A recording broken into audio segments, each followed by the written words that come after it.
Kasi nagkikapaguro isang muna ya. Tapos sa managing bayad mo, may kakadumdum kung pilabili na sa kwarta mo. Mayo na. Bawo? Kanami isang bana ko, gahurago ko. Huwag nakapamukaw, sulod balay isang kaulugbon niya. Tama ako kulugbon gabi mo, yung kadumdum, hindi kong tulugan sa alas ba? Pero ko pa, kaya pa sa balay pa.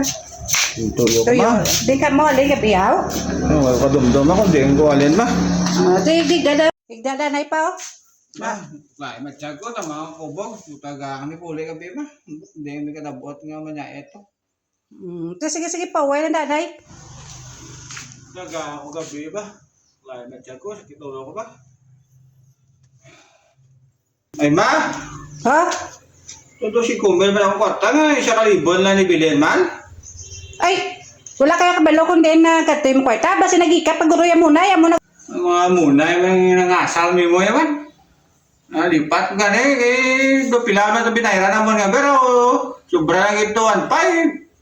Ubos nga, yung 3 mil, angkot ang 3 mil, ito man. Amo na, wala na kabalo kung din ka kato kwarta mo, kayo nauna mo pang biga-biga.